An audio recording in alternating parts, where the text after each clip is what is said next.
Hello everybody and welcome to our virtual 67 Pall Mall, where we are running our series of webinars hosted by our friends, experts, winemakers and our sommeliers. Please do look at our website under events where dates and themes are being added furiously. We aim to do 3 per day during lockdown, so the team is working incredibly hard to get these together and speaking to winemakers all over the world. There's some really exciting stuff coming up. We've also added to our 67 Pall Mall website a list of an archive of previous webinars. So if you have missed any, you can go back and watch those. They are being uploaded as we speak. We had great success last night with our Jasper Morris Burgundy webinar. We had over 600 people attending. People were really getting into the spirit of things and ordering our tasting packs. So we sent out over 200 Burgundy tasting packs for last night's tasting. They'll be bottled in 75 ml tasting samples, totally done in oxygen-free environment, washed in alcohol, sparged with argon, and then packed in tightly sealed bottles and packed up and sent out to you within 48 hours. So please log on our website again to see which webinars we have wines available for. So as I'm sure you know, 67 Pall Mall Singapore is currently under construction, maybe with a temporary halt. But our resident MW Richard Hemming will be joining us from there now, talking today about Syrah and Shiraz.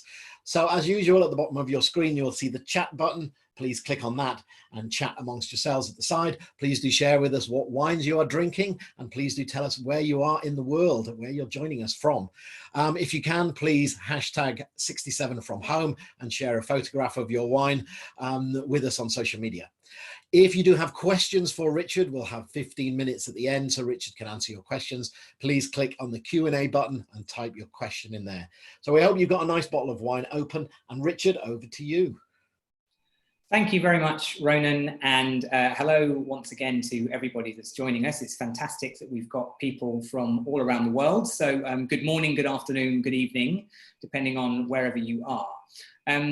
This session is all about Syrah and Shiraz, and I've prepared some slides which will sort of guide us through it. And then I've got a couple of wines which I'm going to taste at the end. And I encourage you to share your wines with us through the chat, as Ronan mentioned, so that we can see what sort of wines you're enjoying. I can see that Daniel from Melbourne is already starting with a Clare Valley Shiraz, so that's fantastic. And I will get straight away stuck into my PowerPoint so that we can start going through it. So, Syrah versus Shiraz. Is it the best of both worlds? They represent very different styles of wine in the name, but they are, of course, the exact same grape. There are lots of different clones of Syrah and different clones of Shiraz, but really the use of Syrah or Shiraz indicates a stylistic difference rather than any sort of physiological difference in the vine itself. So what I want to do today is go through a bit of an introduction to the variety, talk about the characteristics of Syrah and Shiraz and the regions that it comes from, and perhaps how those two things marry up. And then we'll look at the stylistic differences between the two wines that I'm tasting, and also it would be great to hear what wines you've got and what you think of them towards the end. But first, why have I chosen to do this about Syrah? And there are 2 ways to answer that, really. The first is that it's just my favorite variety. And it has been pretty much since I started in the wine trade close to 20 years ago. I worked at Majestic Wine in the UK, and Syrah and Shiraz were the varieties that I was really interested in at the time. I also think that at its best, Syrah and Shiraz can compete with the best of Pinot Noir. Now, they're not necessarily the same style, and if you like Pinot Noir, you needn't necessarily like Syrah or Shiraz, but I would argue that they are unquestionably better value than top Pinot Noir, which can now be stratospheric in terms of prices, and actually that they have the same capacity for expressing terroir as Pinot Noir. So that's why I've chosen Syrah. Here's another way of answering it. We've got 6 bottles of wine here, some of which I hope are familiar to you already. Hermitage from Jean-Louis Chave on the left of your screen there, and next to it, Penfolds Grange. Both of those probably don't need much of an introduction if you're already interested in these 2 varieties. I think they are, with several other very notable wines, 2 of the greatest expressions of the variety, and also a great representation of the differences in style. So Hermitage, the classic Syrah, and Penfolds Grange, the classic Shiraz. Hermitage coming from one very specific appellation, and in this case, Jean-Louis Chave acknowledged as one of the very, very best producers in that appellation.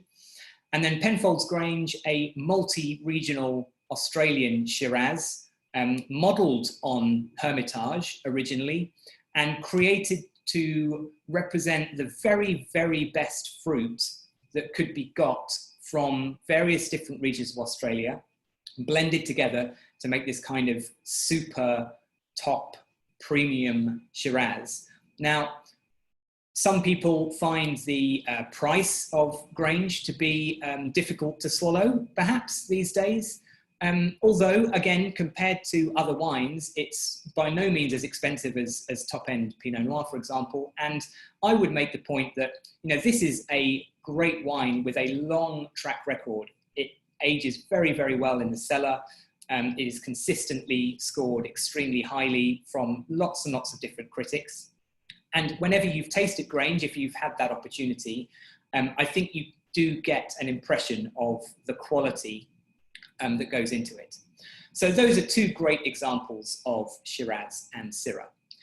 Next to it, Man of War Dreadnought, that's from Waiheke Island in New Zealand, close to Auckland.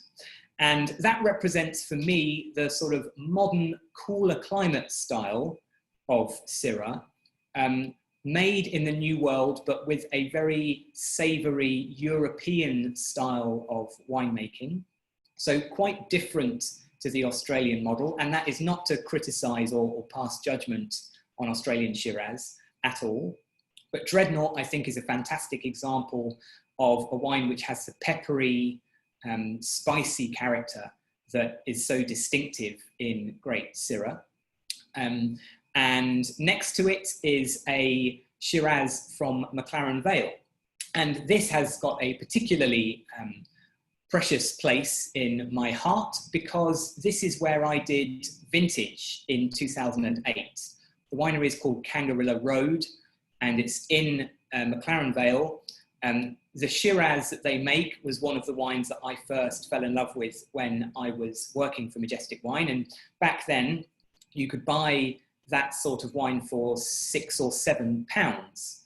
Man of War Dreadnought, incidentally, is around 20 to 25 retail these days, I think.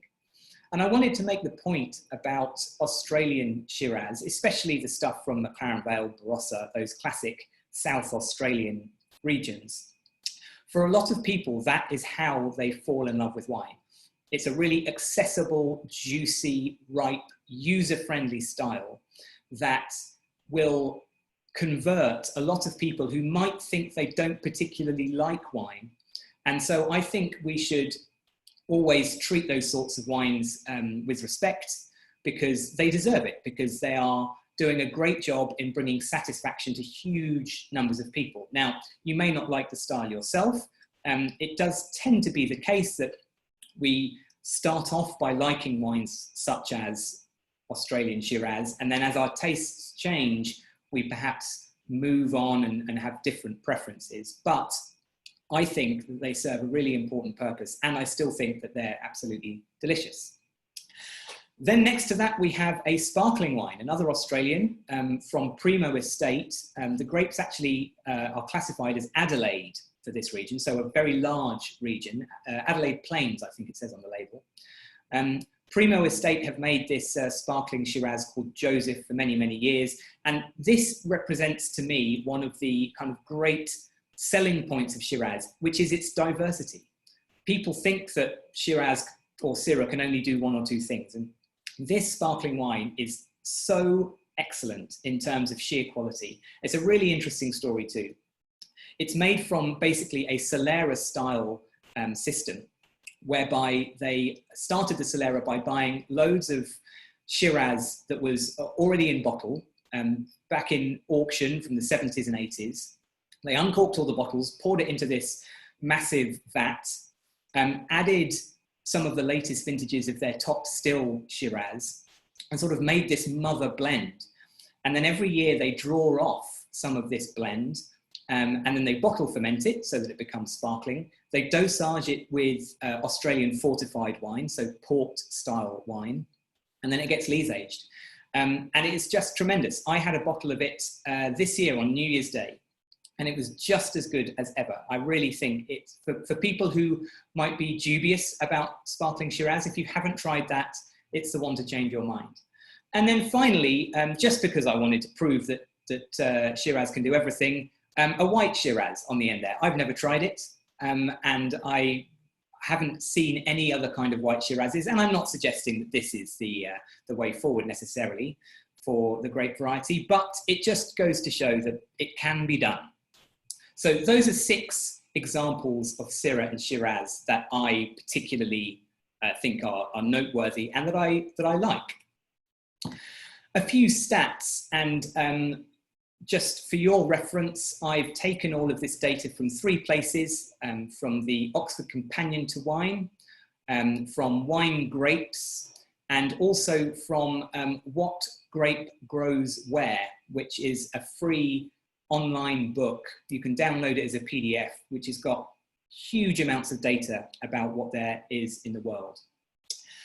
So as you can see, there are 185,000 hectares around the world, which makes it the 6th most planted variety. The majority of it is in France, 37%. Now, that perhaps isn't a surprise, although most of that will be in the Languedoc, not in the Northern Rhone. The Northern Rhone is a very small region, and the Languedoc is a very large region where they grow every sort of variety. So the most volume of Syrah in France is coming from down there. In terms of quality, of course, the Northern Rhone is where most of the attention goes, but actually there's some really great Syrah being grown in the Southern Rhone and also across the Languedoc. Australia has got the 2nd most amount of Shiraz, 23%.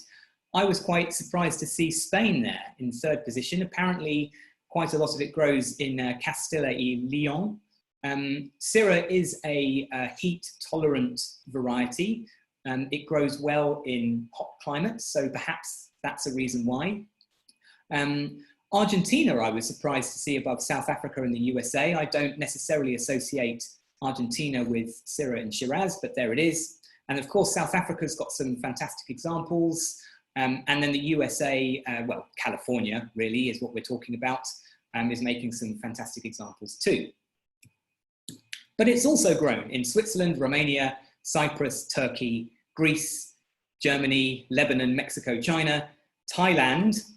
I haven't tried any Thai Shiraz. It's close to me here in Singapore, although of course everything is inaccessible at the moment. So I will endeavour to get hold of some eventually. And you know, it's grown all around the world. I think a lot of producers really want to explore the capabilities, the potential of Syrah in their region because it's a variety that can express its terroir. Now, I've put some pictures into this presentation so that you're not just looking at words on a screen. And here's one of Shiraz in India. I took this when I visited India a few years ago.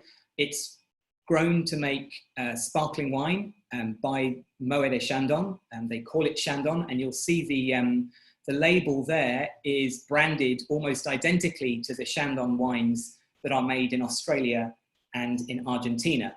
I believe their idea is that they want people to kind of think that they're all the same in terms of quality and style.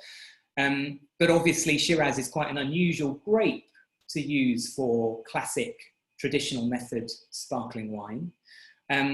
They do make a rosé, and obviously that's where the Shiraz comes in handy, but I believe they use some of the Shiraz for the regular white wine, the regular white sparkling.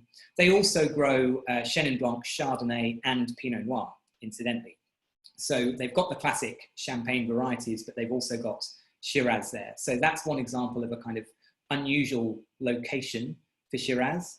And then here's a more classic one. This is Cornas. And this is a classic sort of amphitheatre style vineyard, where you can see, if you look closely, that the vines are staked in a kind of upside down U pattern. And the steep slopes are obviously worked in a way that kind of can pack the highest density in while maintaining quality. That's a close-up picture of some Syrah growing in Cornas. I took that probably about 5 years ago. You can see that the vines are individually staked there. You can also see that the bunches are really pretty big.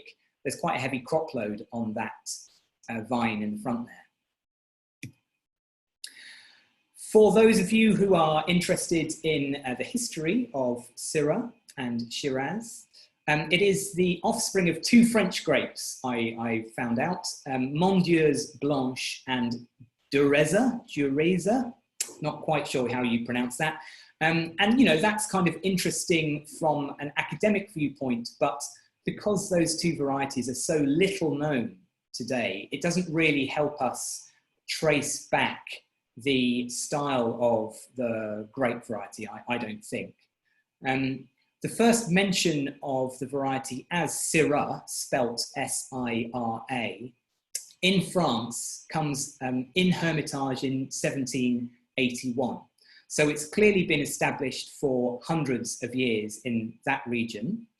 And everybody would agree that, you know, the home of the original home of top quality Syrah and Shiraz is Hermitage and the Northern Rhone. However, there's a potential connection that goes much, much further back to Roman times.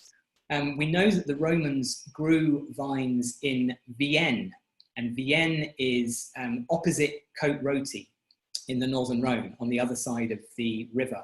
And in fact, there are now vines planted back there again, and grapes being made from those varieties.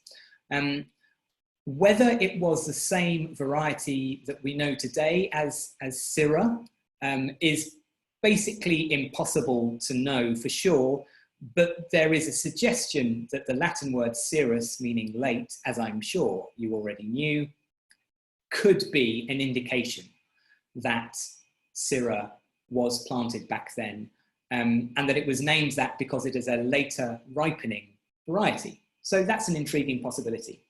And then there's a third possibility for where the grape originates from, which is the Persian town of Shiraz, modern day Iran.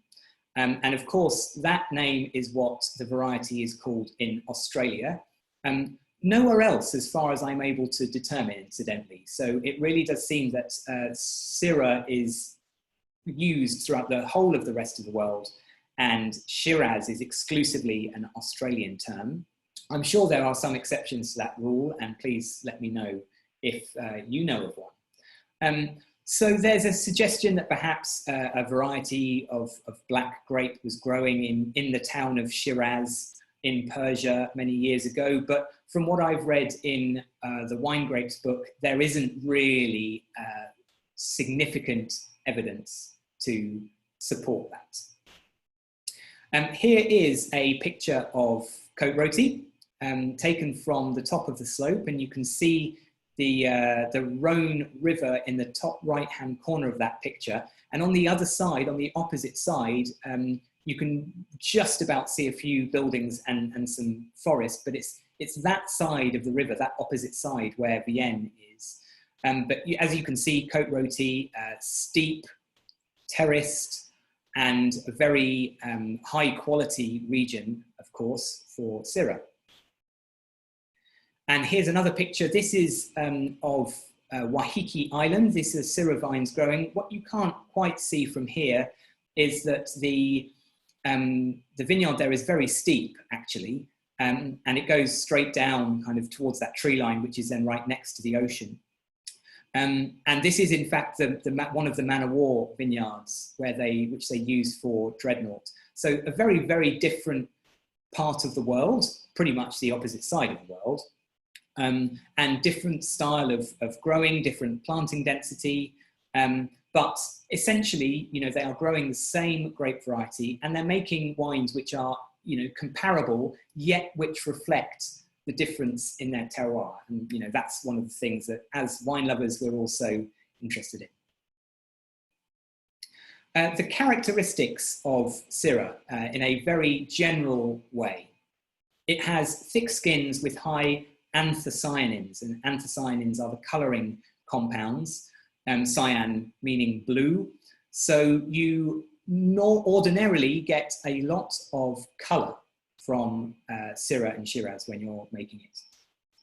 And then in terms of, because it has thick skins, in terms of tannins, you would expect to get quite a high level of tannin. And I suppose it is high compared to a typical Gamay or a typical Pinot Noir. But actually, young Syrah from somewhere like Cornas, classically, can have really quite firm tannins. And the same goes for Syrah grown in Châteauneuf-du-Pape, for example. You can get 100% Syrah in Châteauneuf-du-Pape, and that is very often a big, chunky, taut, tannic style of wine. So it does have some tannin, but the comparison with grapes like Nebbiolo or Cabernet makes this a softer style of wine normally. So it would be generically better to describe Syrah as having high but soft tannins, I think. It has above average acidity. Now, this is a really tricky one to tell because a lot of regions will acidify. Especially in Australia. And again, I say that without passing any kind of judgment whatsoever. I think if acidity has been added and it's well integrated, then so much the better to make a balanced wine. But by itself, Syrah is supposed to have higher than average acidity, and that helps it have a fresh, crisp characteristic as well as ageability. In terms of flavour characteristics, I mean, this really is very, very generic to say the words black fruit, but it's helpful to a certain extent. If you were to take grapes such as Pinot Noir and Merlot and say they were more like red fruit, or perhaps Grenache would be better actually, Pinot Noir and Grenache. If we said they were red fruit, then Syrah is very much on the opposite side with a black fruit, maybe bramble fruit, blackberries, that kind of thing. But it can really vary according to where the wine comes from. The more complex characteristics of spice, savoury notes and meat are more associated with the Syrah style of the variety. Pepperiness especially, that black pepper character is a real marker for Syrah. And it's interesting because we know what the compound is which causes that flavour, and I'm going to come on to that. It's called rotundone. I always pronounced it rotundone, but I listened to a correct pronunciation and it's rotundone, I am assured. So rotundone is the characteristic, but a lot of people are anosmic to that flavour. They cannot smell it at all. They can't detect it in any concentration. So actually, for one of the most significant reasons why people like the variety, that may be lost on some people. And it may be why some people don't particularly like Syrah, because they don't get one of the key characteristics. That's just a guess, but I think it would make sense. And the other thing I wanted to say about the style of Syrah in general is that it's prone to reduction. And when you get reduced Syrah characteristics, you get a sort of rubbery note. And while in some cases, I think that isn't necessarily all bad, in my experience, it is a fault, more or less. I think that strong rubbery character, you get it especially, I notice, in young Crow's Hermitage. And I find it really off-putting. And I have also found that it doesn't very often reduce over time. It doesn't dissipate. So I am not very forgiving if I get reductive characters in Syrah. In terms of the terroir that it grows, it generally prefers a warm climate, but the relative coolness of that climate will influence the style. So Lyon and the Northern Rhone is supposed to be the kind of northern limit of Syrah in Europe. But as I mentioned before, you know, there is some being grown in much cooler places than that. And it is more traditionally associated with warmer regions. And Australia is probably the best example of that. You know, warm vineyard regions in South Australia and in the Hunter Valley in New South Wales create the classic style of Shiraz, which is a much riper, fruitier, forthright style of wine. But the relative coolness is where you're getting the more restrained, more peppery characteristics. That's one of the things that I really, really love about the style. And it's also one of the things that I think most winemakers are aspiring towards at the moment, to create a more elegant, more spicy, more restrained style. I mean, those are the classic watchwords for kind of trendy wine lovers these days. And you know, having cooler sites is what helps that. In terms of the soil, to make a reference to Hermitage, you know, that is a great big granite rock. So you might think that the granite is crucial to grow top quality Syrah, but then in Hawke's Bay, you have a lot of gravel. So Hawke's Bay in New Zealand is another region where they grow, well, they grow all sorts of varieties, but there's some fantastic Syrah coming out of there. And it tends to have that classic peppery characteristic. So whether that is related to their gravel soils, who knows? I mean, it's probably a combination of lots of things. But you find Syrah growing on lots of different types of soil, and it can vary according to not only the soil type, the climate type, but of course the preference of the winemaker, when the grapes are picked, what sort of treatment it gets in terms of oak, all of those factors. So it's a versatile variety, and I think it's one which really reflects the area that it comes from. Okay. Here's a picture of Hermitage to give you an illustration of some of the terroir. So the photograph on the right, you can just about make out the chapel, La Chapelle, at the top, the very, very top. And then I've used a close-up picture so that you can see some of the loose gravel there. It's really very poor soil on these individually staked vines. And you can see also how steep it is going up to the top. Here's a picture from the top. So again, looking down, you can see the Rhone River curving away there, and next to the river, the town of Tain-l'Hermitage. And Hermitage is quite a large single appellation that kind of spreads across the side of this granite rock. And each of the vineyards has its own UD, its own little name. So you can sometimes find these sort of individually bottled Hermitages, which then have an expression within the appellation of Hermitage that is interesting if you want to kind of really dig down into what the appellation is capable of. And here's a picture of Shiraz in McLaren Vale, and this is the famous Dead Arm Shiraz at D'Arenberg. So Dead Arm is the name of the wine that D'Arenberg create. It's a 100% Shiraz, or at least as far as I know, it's 100% Shiraz. It became hugely trendy in the 90s. Oddbins used to sell it.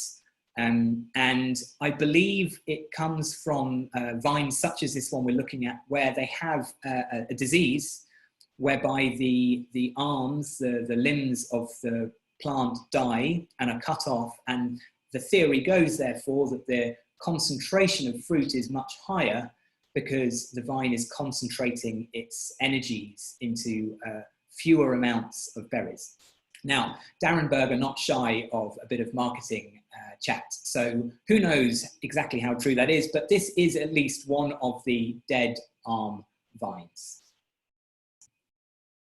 So now we're going to come on to the wines. So let me tell you what I'm going to taste first. I'm not going to kind of sit here and give you a tasting note. What I really want to do is demonstrate the two classic styles of Syrah and Shiraz, but also kind of think about various different styles of winemaking. So the first wine that I am showing is Cliff Edge Shiraz from Mount Langi-Giran. It's the 2016 vintage. It's from the Grampians region. It's 15% whole bunch. That's something I'm sure we'll talk about in terms of styles. It had 19 months in French oak, of which 40% was new. It is 13.8% alcohol, and the cost is $42 in Singapore and about £20 in the UK. And that's actually about the same, unusually. Wine in Singapore is often very much more expensive, but the exchange rate isn't far off 2 to 1. So that's not bad. And I'll just show you quickly where the Grampians is. So this is a map of the Victoria region, and you can see the Grampians just on the left of the map image there, and the arrow is pointing at Mount Langi-Giran itself. Now, it's an interesting little sub-region, this, because it's cool for Australia. So I might just talk a little bit about that, actually, and also avail myself of a sample, because I've been talking for 30 minutes without refreshment.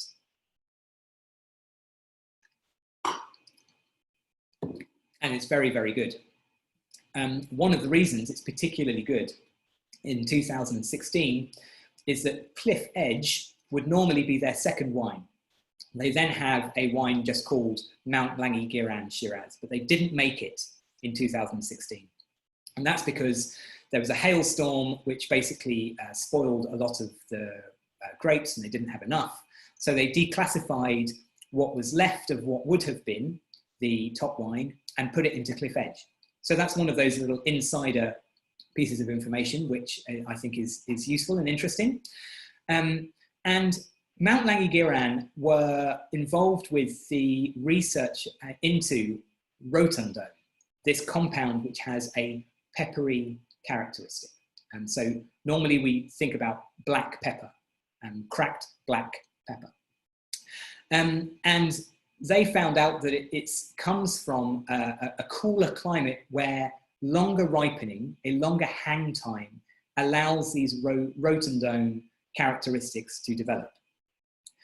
So if you're in a very hot region where the grapes ripen quickly and you have to harvest them before they become overripe, you may not develop this flavor.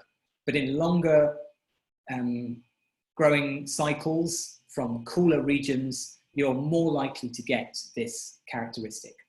Now, the Grampians region is surrounded by a mountain range, a small mountain range called the Grampians. And the Grampians wine region has the benefit of the cool air that rolls off these mountains down into the vineyards, so providing a cooling effect. So MJT that you can see there, that stands for the mean July or January temperature. So in the southern hemisphere, it would refer to the January temperature because that's the hottest ripening month. And in the northern hemisphere, it would refer to as the July temperature. So they are comparable. So in the Grampians, their mean January temperature is 18.3 degrees centigrade, whereas the equivalent in the Barossa is 19.8. So you can see there that the Barossa is hotter. It may not seem like a much at 1.5 degrees of difference, but that is clearly enough to give the Barossa Valley a sort of juicy, fruit-driven, less spicy style, as opposed to this style of wine, where you get a lovely peppery characteristic. Now, actually, this isn't the most peppery vintage I've ever had. I've had this wine in previous years where it really has been strongly spicy.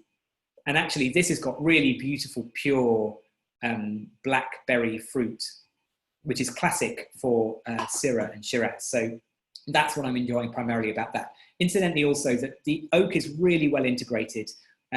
There's sometimes a criticism of Australian Shiraz that it's kind of wreathed in oak, but I think those days are gone, really. There's much more sophisticated winemaking, and tastes have changed. So you get a really great integration of oak and fruit in that wine.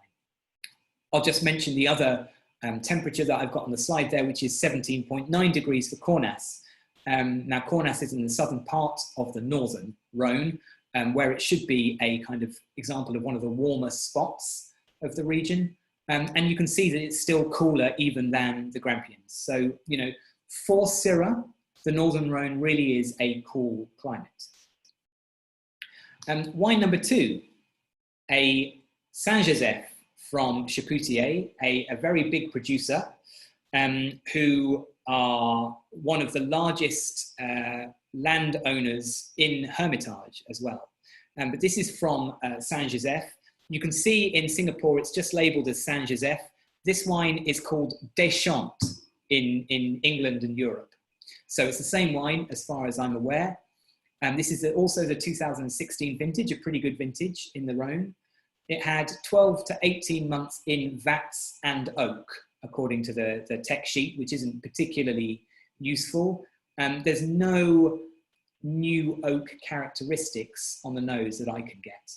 It's 13% alcohol, and it is 46 Singapore dollars and 21 pounds. So again, you know, it's a comparable price to the Mount Langi Cliff Edge, although actually the Singapore price is a little higher. And this is Saint-Joseph. I've marked on the map there, you can see that it's quite a long region. It's the sort of pale green coloured vineyard that runs down from Condrieu all the way down the side of the Rhone River. So it's quite a large region, and for a wine like this, Saint-Joseph, where the grapes will have been blended from across the region, it doesn't necessarily have a very distinctive, noticeable Saint-Joseph character. There are some really top quality Saint-Josephs being produced now. In fact, Chav is making one of the very, very best, and I believe he's focusing a lot of his energies on the Saint-Joseph style because there's huge amount of potential. But the best of the Saint-Joseph vineyards tend to come from the southern part of the appellation. Up in the north, it actually crosses over with Condrieu. The yellow area of vineyard there is Condrieu, and you can see that the kind of yellow and green is hatched together there.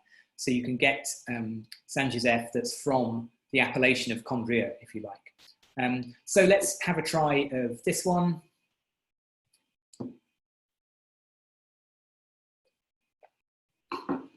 And it's a great comparison between New World and Old World because it has such restrained fruit by comparison.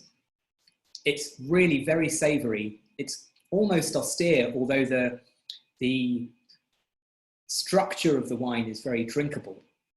It doesn't have hard tannins. It's soft and smooth and velvety and very accessible. It's a very savoury style though, and for the kind of people who prefer fruitier, more user-friendly wines, I could see that they would definitely prefer the Australian. Now, I can see the merit in both of them, but then I would say that because I chose them, and after all, this is my favourite style of wine, pretty much.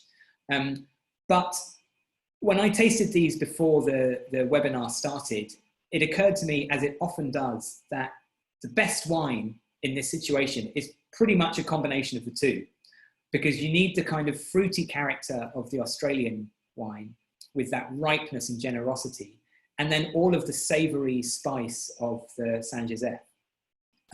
Another feature of the Australian wine, the Mount Langi, is that if you have a palate that's attuned to it, you can tell that there has been acidity added, or at least I think I can, because it has a different characteristic, a different style. It's a slightly harder edged type of acidity than you get in the Saint-Joseph, where it's more kind of integrated.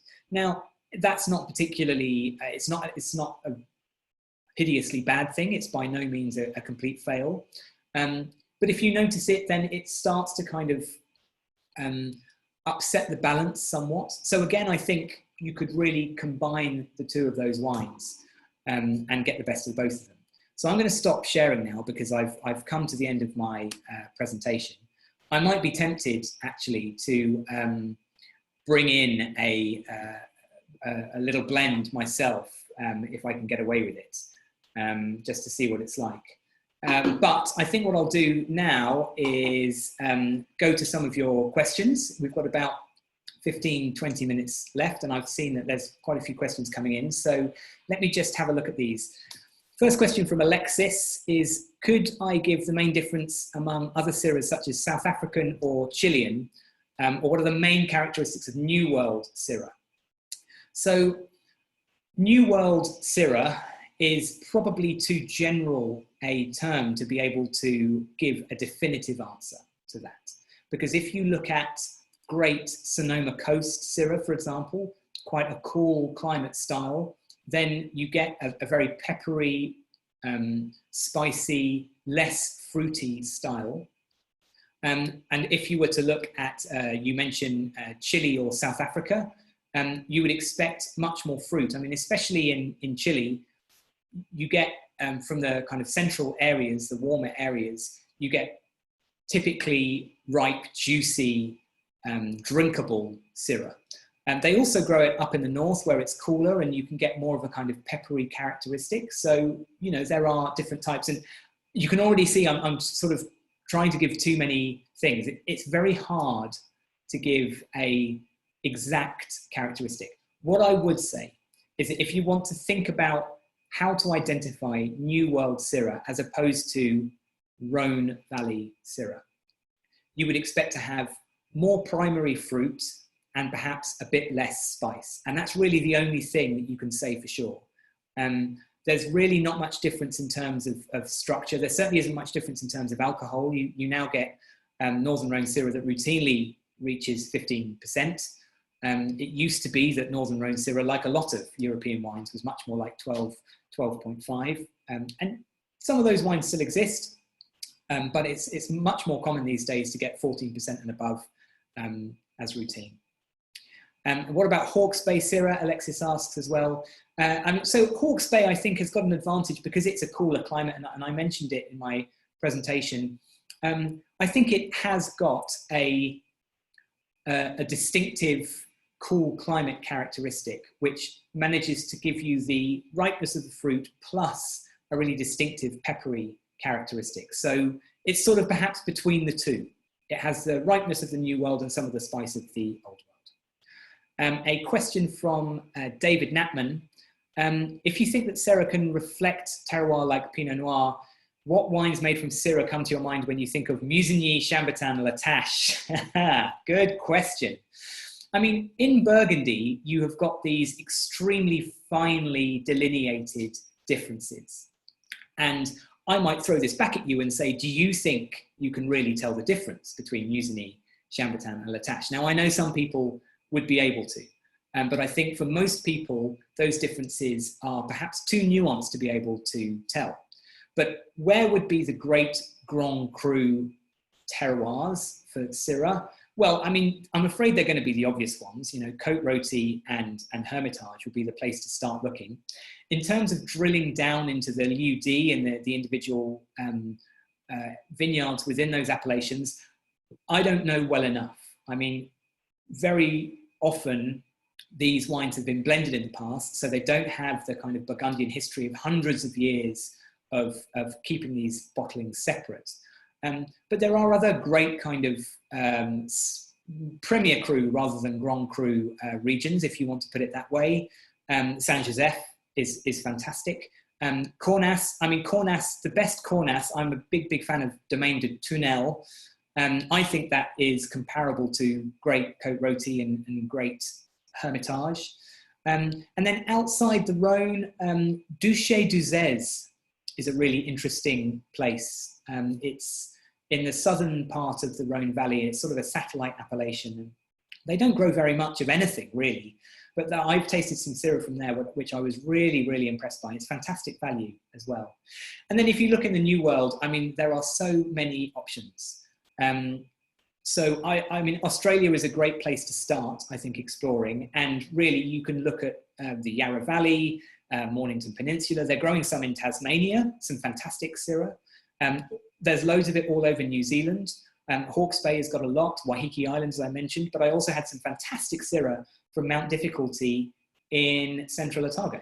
So, you know, I wouldn't like to say definitively which is the equivalent of La Tâche, but I do believe it is possible.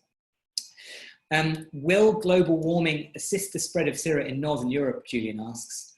Well, when I visited Jean-Louis Chave most recently, which was in October last year, and they had experienced a very hot growing season in 2018, and you know, for quite a few years recently, some of his plots were being harvested at 15.8% potential alcohol, I think. And he was saying he feels like that's at the high limit now of what he can produce. He doesn't want to be making a wine called Hermitage, which is higher alcohol than that. Now, he's an excellent winemaker, and I'm sure he's doing everything right.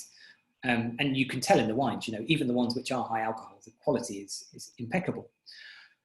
But it already seems that parts of the Northern Rhone are getting dangerously warm. So could it spread further north? I don't see why not. But these things happen at a glacial pace. Perhaps that's an ironic term to use in terms of global warming. But it's not something we're likely to see happen in a hurry, and that's for sure. You know, there may be some very forward-thinking growers who are going to plant Syrah in regions where it's not traditionally allowed, but they would very much be the exception. We've got a few more questions here. Could Syrah be an alternative grape for the Beaujolais region, given the soil and climate change? Another climate change related question. Could it be? Well, I suppose it could. You know, it's theoretically possible.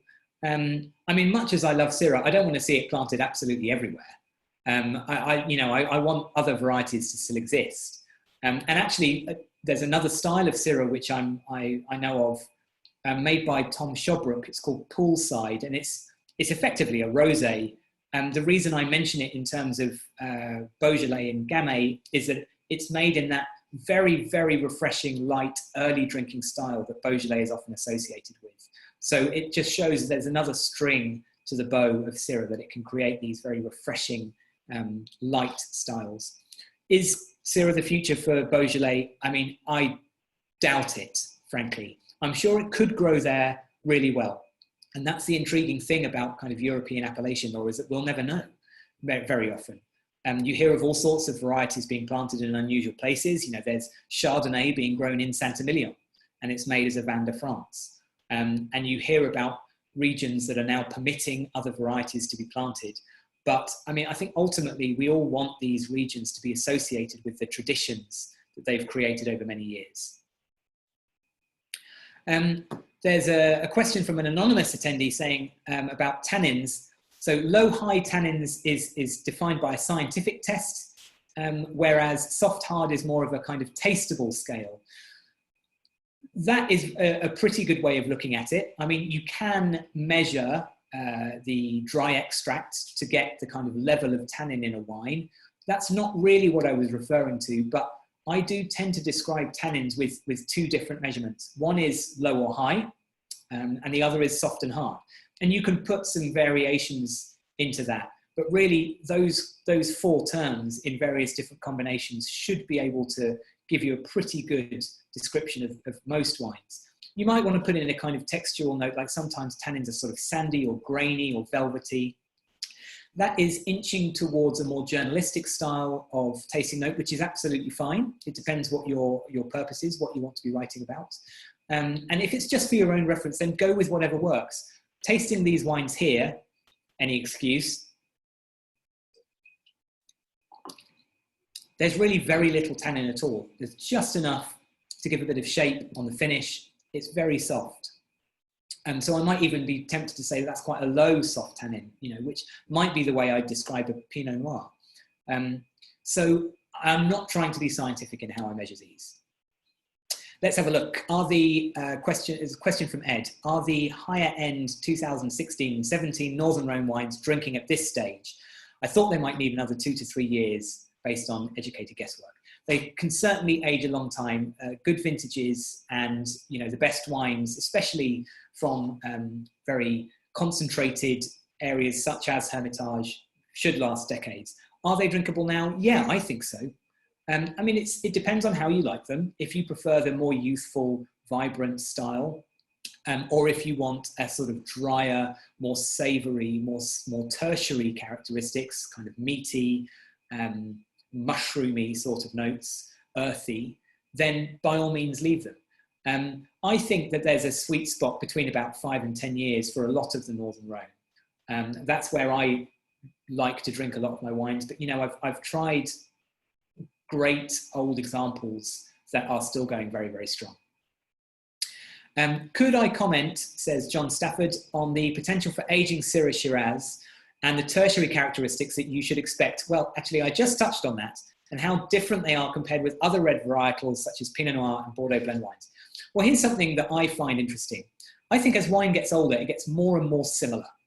I've had old Rioja that you could easily mistake for either Burgundy or Bordeaux, frankly. Because as these wines age, and we're perhaps talking 30, 40 years here, they tend to lose, I think, some of the characteristics that they had when they were young, some of the really defining characteristics, and they could become a bit more generic old wine. Now, that's not such a bad thing, but it means that it can be really hard to tell them apart. As I just mentioned, earthy, spicy, meaty characteristics are really classic for mature old Syrah and Shiraz. If you've ever tasted really old Grange or Henschke, Hill of Grace, or any kind of great Australian Shiraz, you get similar sorts of characteristics in those. So there is certainly the aging potential that can go for decades. It really depends on what kind of quality level you're buying, and the strength of the vintage, and also, perhaps most importantly of all, your own preferences. Which is my favourite New World Shiraz, says Claire Woodward. Right now, it is Man of War's Dreadnought. I wrote it up as a wine of the week on jamsisrobinson.com earlier this year because I tasted a vertical of them when I went over there in December. And the consistency of quality is really excellent.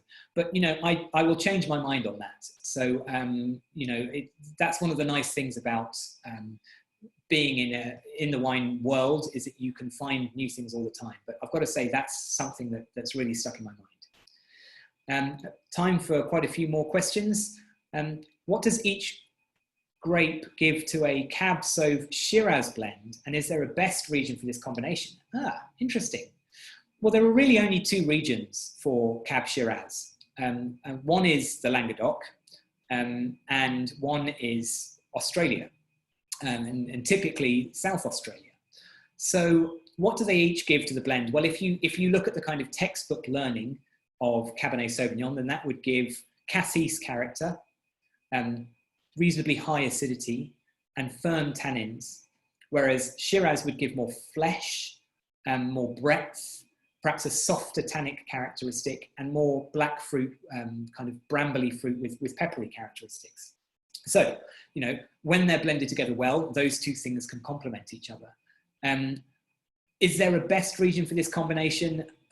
I don't know probably enough about them, but I would hazard a guess that the ones coming out of South Australia are going to be the kind of at the forefront of those styles. Is the Saint-Joseph fully destemmed? This is the Chapoutier 2016. If not, what's the percentage of the whole cluster? Tech sheet didn't say. I'd imagine, Chapoutier is quite a high volume producer, and this is, for his range, not one of the more expensive ones. I'm going to guess that it's all destemmed. There's certainly no stemmy characteristics, and actually that's something that's worth mentioning. Stemminess in Shiraz, which is also associated with Pinot Noir, this characteristic, stemmy characteristic. It can make a lot of different changes. You could probably do a whole webinar just on stems. I associate a sort of herbal soy sauce kind of character with stemminess. When it's handled well, I absolutely love it. I think it adds a layer of complexity, which is fantastic. So a sort of lifted herbal green character. It can also change the structure of the wine, but it's done in many different percentages. So you can be done 10% of whole bunch or 100%, and any variation in between. And depending on how ripe the stems are, will affect how the characteristics are transferred into the wine. So in the case of this Chapoutier, to answer the question of Todd, I don't think there's any, and certainly you can't detect any stemminess. Simon Eckersley asks, Beaucastel or Clos de Pape, my preference? That's a Grenache question, of course, but I'd very happily say, well, I was just about to say Clos de Pape, but actually I buy Beaucastel. So maybe that tells you. I tend to buy Coudelet de Beaucastel every year. And while I really, really love Clos de Pape, Coudelet, there's something about in the sweet spot about Coudelet de Beaucastel. But of course, that's a Grenache question. Celine asks, what are the viticultural challenges with growing Syrah and Shiraz? And I will be frank and say that having never grown it myself, I have really no idea. As I mentioned at the beginning, it is a variety that is tolerant of heat. And it's got a reputation, I think, for being quite hardy, for being quite easy to grow compared to some other varieties. It will be prone to the same diseases, the kind of trunk diseases and infections of botrytis and other fungal diseases that any other variety is prone to. So I don't know whether there's something specific about Syrah or Shiraz that makes it difficult or easy. There's nothing that I have heard of. Thoughts on the rise of Washington State? I assume we're talking about wines here rather than kind of lockdown rebellion. I love the wines of Washington State. I don't know much about the Syrahs from there. I have been to Red Mountain and tasted some of them, which I really, really enjoyed. I've also very much enjoyed some Syrah from just over the border in British Columbia, where they grow some fantastic Syrah in the Okanagan. So that part of the world, I know that's a large part of the world, but that part of the world's clearly possible in making great Syrah. And it reminds me of the classic New World style where there's a lot of fruit-driven character there rather than the more restrained peppery style. Simon Eckersley asks, is Runrig a standalone with Viognier? My view on Runrig. So Runrig is a sort of super premium wine by Torbreck, notorious for being a favourite of Parker at one point, and therefore associated with a certain style of wine, which is very rich, very oaky, and very extracted. I haven't tasted it recently, but the last time I did, I wasn't in love with it, I must be honest. Syrah Viognier blend, who did this first, and what is the background or consequences of this marriage? Well, I don't think anybody knows who did it first. It comes from, traditionally, I believe it comes from the Côte-Rôtie region, where Viognier and Syrah are often interplanted in a vineyard and then would be harvested at the same time and just chucked all into the same vat. And when you ask Côte-Rôtie producers what percentage of your wine is Viognier, they often just don't know because they're picking a vineyard all at once. I've heard various different things about why Viognier should be blended with Syrah. Some people say it actually helps to fix the colour, which is counterintuitive, but it actually helps to make the Syrah darker. Some people say that it adds that kind of apricot-y perfume, which doesn't sound like the kind of thing you'd want necessarily in a red wine, but when you do taste it, it does work. But then one of the most interesting arguments in favour of Viognier and Syrah blending I heard was actually from Michel Chapoutier when he was presenting some wines. He said that Viognier was just more reliable to get riper, and back in the 60s and 70s, you would blend it in for alcohol. You could get more sugar out of Viognier, so you'd put it in with your Syrah to boost the alcohol. And frankly, that sounds like a more convincing, pragmatic answer than a kind of fanciful thing about adding 3 or 4% to get the perfume of Viognier. I mean, nobody knows for sure, and that's the fascination of these things. I think that there's some credence to the fact that it might well help boost the alcohol. Okay, a few more questions. I've got time for maybe just one or two more. Which Australian regions or producers do I think are making excellent, exciting wines in the Syrah style? The Yarra and Mornington are two that I go back to a lot, and I really love Geelong as well. The cooler regions of Victoria, I think, are worth looking out for. Timo Meyer makes some fantastic whole bunch Syrah. Mac Forbes, they're both in the Yarra Valley. That's two places to start with. And then I think one more question. Which Australian Shiraz is the best value for money, asks Daniel Abraham. Value for money. I'm doing an entire seminar on a webinar on value for money coming up. And of course it depends. You know, you could argue that £20 for Cliff Edge Shiraz, this one that I've got right here, is very good value for money if you compare it with a bottle of Grange at £500.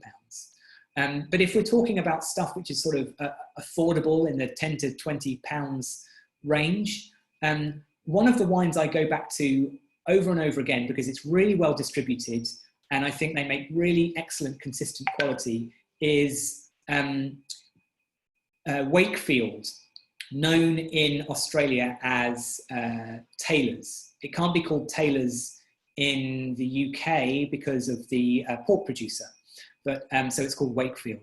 And they make a range of different wines from lots of different varieties, but their Shirazes are excellent. And the one that you can buy in supermarkets for probably around £10 these days, I'd imagine, is superb. It's a really classic, great value for money Aussie Shiraz. And then their higher ranges, they do a range called Jarraman and some other cuvées that I can't remember the name of, are all excellent. They're based in the Clare Valley, which is a great region for Shiraz. And so I think that's something I would recommend to you all. So we've got to the end of the hour. Thank you so much for your participation. I wasn't able to see there all of the wines that you were drinking, but I'll watch this again and go back through and enjoy vicariously sharing your wines. I hope you've enjoyed them. I'll just do a very, very brief plug for the next Singapore-based webinar, which is on Sunday at the same time. So that's 7 p.m. in Singapore, midday in the UK. And we're going to be talking about the Languedoc with a winemaker called Ian Munson, who makes wine for a large producer out there, but also makes some quite boutique-y style Corbière wines, among others. So he's going to give us an insight into the reality of making wine at that sort of scale, but also talking about the quality potential of the Languedoc. So I very much hope you can join me then. Thank you so much for your participation. Good drinking and a good day to those who've still got a lot of it still to go. I'm going to go and finish deciding which of these I prefer and possibly even blending them together. So thank you so much and see you again very soon.